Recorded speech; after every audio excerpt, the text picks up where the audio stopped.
Yeah. Yay. Hello and good morning. Good morning. We are coming to you from a different location in the office today because very unexpectedly we have some parking lot work happening out front and it was quite noisy in the location that we typically go live from. Yeah. So the lighting is not nearly as good. Hopefully the sound is okay. We're gonna punt today, but that's the beauty of live. Yes. Yes. Yeah. I don't think you guys would have appreciated the subtle humming in the background of construction. So Or not so subtle. Yeah. We called an audible and we just moved. Yep, exactly. Yeah. We'll wait just a little bit and allow people a chance to kind of log in and join. But I'm really excited about today's topic. Yeah.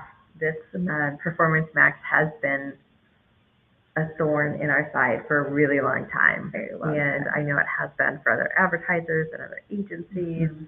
And we're really excited about some of the announcements that they have recently made and some of the changes that are coming to the platform. So we're going to talk through all of that. In 10 minutes, we're going to give you the high level and everything you need to know about it. Yeah.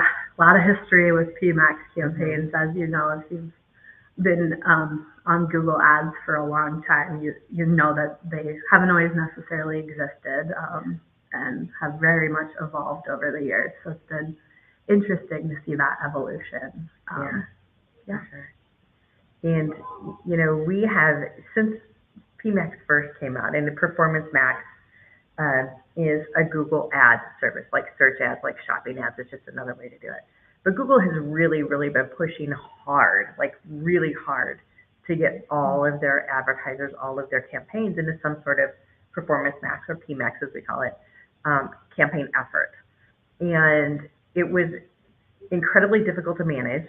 There was very little visibility into what was happening or how things are happening or where the ads were running or how it was being allocated. There was very little reporting capabilities. It was not a transparent situation for the advertisers.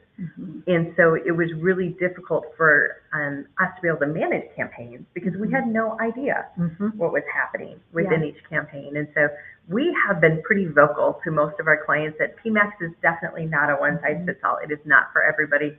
Do not put all your eggs in one basket.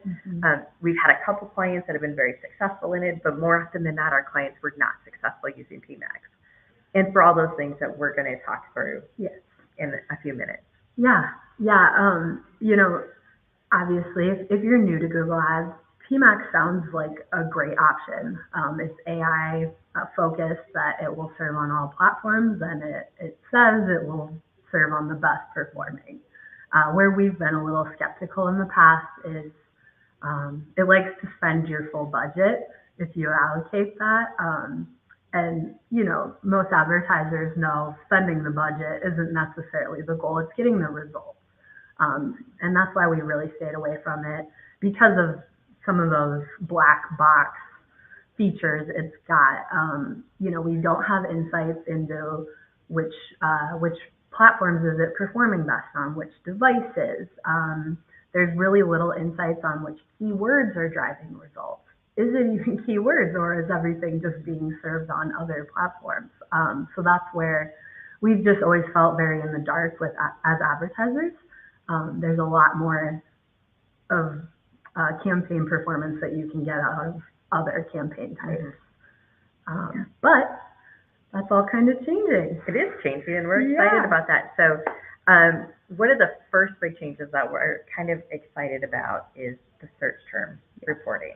Yes. So tell us a little bit about that. Yeah. So as you know, there wasn't any search term reporting in PMAX campaigns. You couldn't see which keywords were generating the most clicks. You couldn't see the intent behind those actual search terms. But now you are able to see that, and you're able to see negative keywords, and you can actually add negative keywords within your campaign there. So as you know, both of those things, that already gives us a lot more control back to be able to add negatives into our campaign. That's a huge benefit, especially when, you know, so much in the past, PMAX has just kind of just spread it far and wide. Now we can kind of pull those reins back in on it.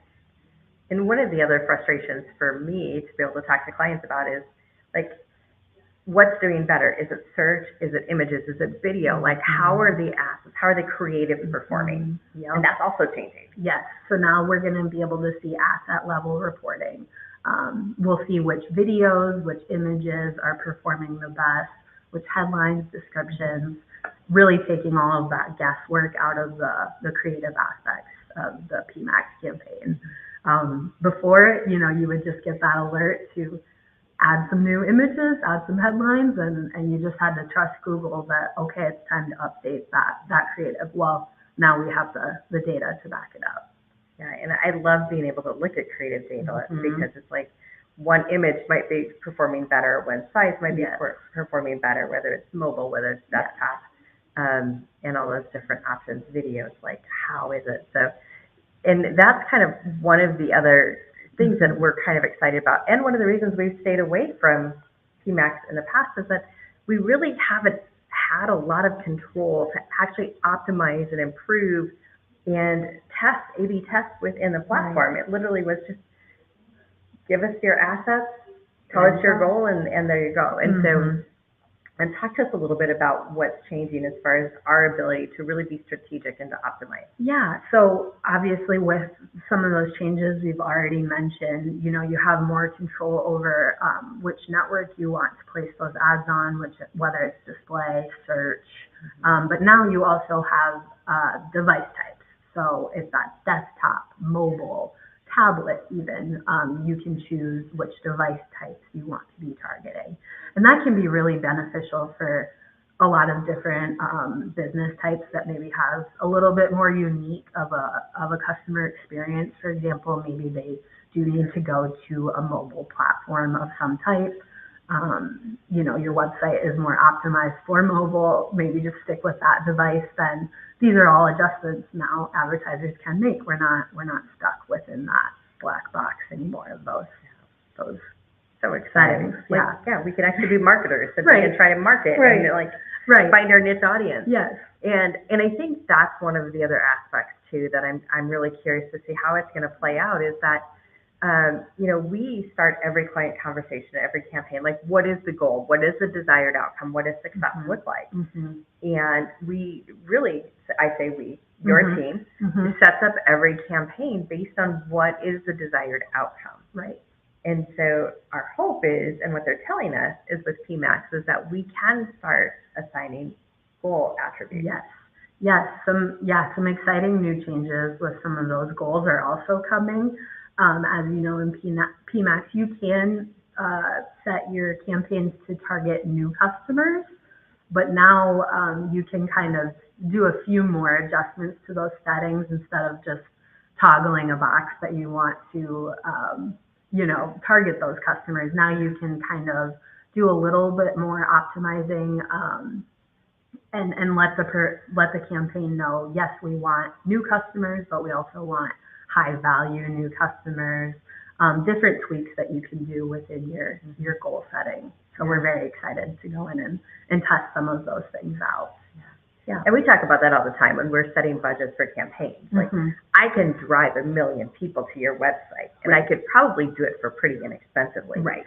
But it's not going to be the 1 million people that are going to become customers and are going to be of value to you or your organization. They're not going to buy something. They're not going to reach out to you. They're not going to convert. So how can we be really, really targeted? I would rather have 1,000 really qualified individuals than 1 million people that do nothing. Agreed. Yes. So, yeah.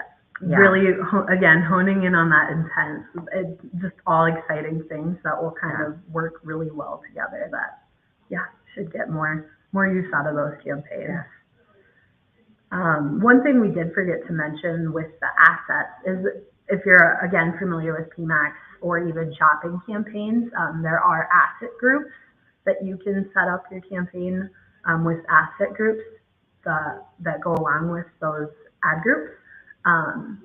Before, there was not really much reporting. It was all kind of lumped together, all your assets. Now you can get more granular reporting within those groups. And just so if somebody's not really familiar with PMAX or Google advertising, an asset group is basically your creative. Yes. Whether it's a text or an image or video. Yeah, so in PMAX specifically, it's actually typically a combination of all of those things. And that's where, when we're saying group, you can kind of group them now, and see the reporting by group. So, if you're targeting a specific product within one asset group and another product within another, you can see that reporting more granularly within those groups. Awesome. And we've already been at 10 minutes, but just really quickly, I want to touch on this last piece because I think it's really important. It is. In search, we've always had limited capabilities for targeting audiences, and that is also changing with these updates. Yep. Yeah, so moving forward, we'll now be able to exclude more things, which we're excited about. Again, gives us more control from that PMAX, just casting that wide net. We will be able to exclude certain demographics, as well as websites and apps. So this just gives us, again, more control. We're able to block things that are not valuable to our business. So making the dollars more impactful. Yes. Like spending money where it matters. Right. Versus just, we're no longer going to the shotgun approach. Yes. Yep. Awesome. Okay, because we're over, any last minute points that you want to call out? Because I know there's other changes that are coming that are going to be really valuable and important. And as they roll out, obviously we'll be testing them and seeing, do they work the way that we think they're going to work? Yeah, I guess one thing we didn't cover is, obviously, in this AI world, right? Everything's changing. Oh my gosh. You can expect probably more changes throughout the year from PMAX campaigns. We will be testing things to see, how these new changes compare against each other. We're trying to remove some of our bias with that testing.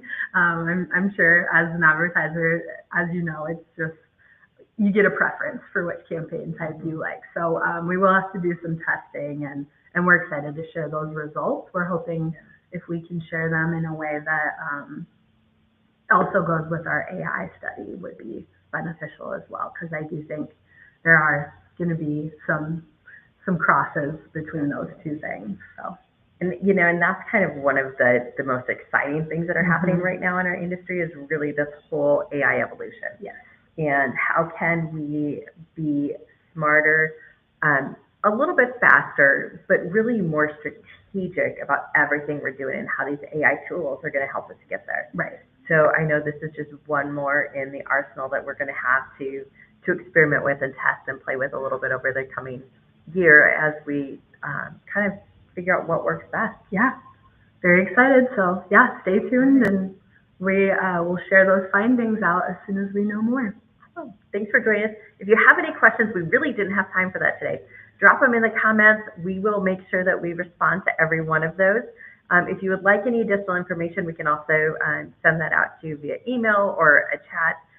Just add, more info in those comments, and we will get some information over to you as quickly as we can. Thanks for joining us. Thank you.